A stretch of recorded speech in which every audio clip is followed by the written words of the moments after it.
It occurred to me when I posted the picture of the faux stone with that looked like it was carved, that there might be a few questions about the process. Well, I used Opals embossing enamel. I'm going to turn this all the way up. I have some colors of embossing enamel in the melting pot, and it doesn't matter what colors you're using. I'm just going for a stone effect, so I'm going to let that heat, and then I'll be adding some of the white snow gum embossing enamel to that. I'll also be using some of the Krafty Lady shape molds and some small stamps. You can use any of the shape molds and any small stamp. I do recommend trimming your small stamps fairly closely, and you want these to be unmounted.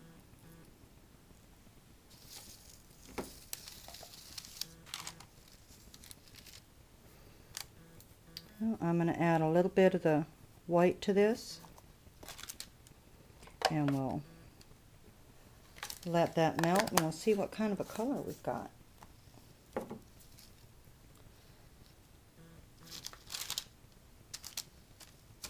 Going to ink my small stamps with black, and I think I'll use this one for the triangle shape mold. This is one of Corey's stamps. She has a lot of small element stamps.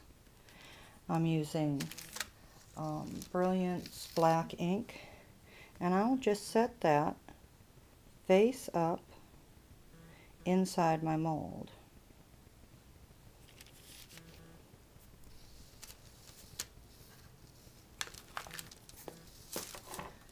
For the oval mold, I'm going to use, well, again, it's one of Corey's stamps, one of the little fish stamps. And this time I'm going to try the India black ink. I haven't used that for this technique before. But I'll just set that little fish right in that little tank. Looks like this is melted. So I'm going to just swirl it around a bit.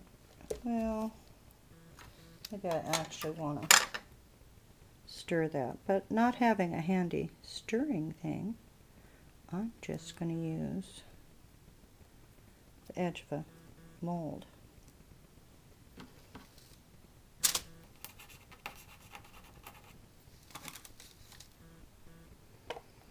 Well, I can tell right now I don't have enough embossing powder in there, so I'm going to go get some more.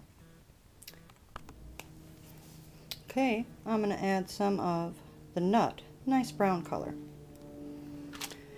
But since we really don't need to sit and watch embossing powder melt, I'll spare you that. Okay, all melted.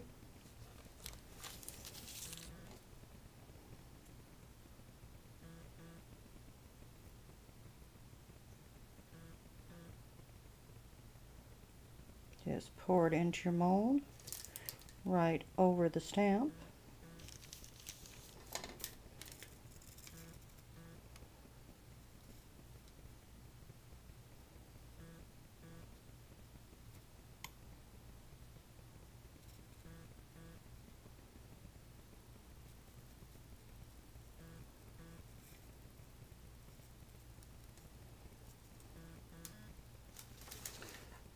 I think I'd like that one a little deeper, so I'm going to melt just a little more embossing enamel.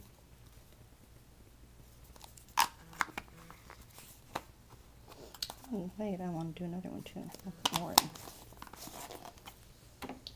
Now you notice I've got some other colors that were in the melting pot.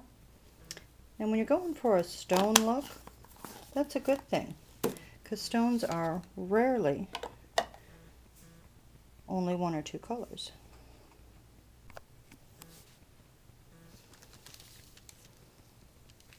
Gonna finish filling up this mold. Just want to top it off, and it's okay if you do this in 2 pours. The opals will bond to each other and it'll be just fine. Set that aside to set up, and I'm going to do one more using some small spiral stamps. You want to use a fairly deep mold for this.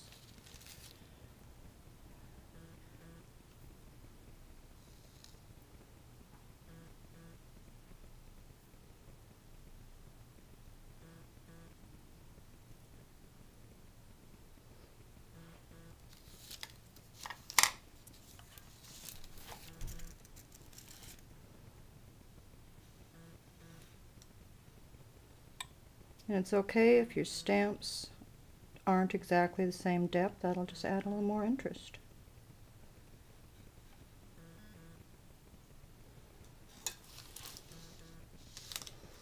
Okay, turn that milk pot off. And let's see what we've got. A nice stone look. And to get the stamp out, sometimes it helps to use a tool, although I usually have good luck with just using my fingernail on it.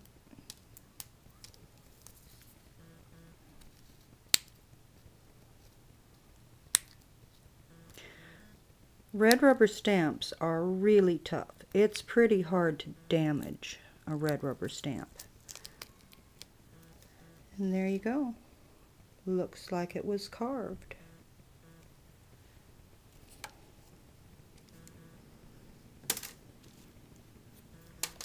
See how this one turned out.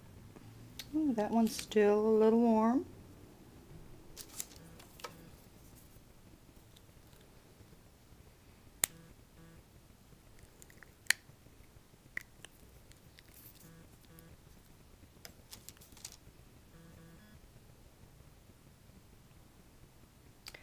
Looks almost like a fossil.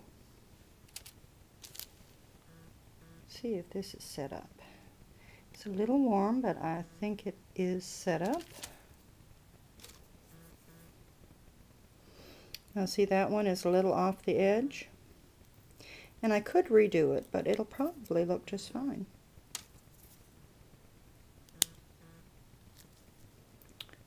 That is a bit warm. Oh,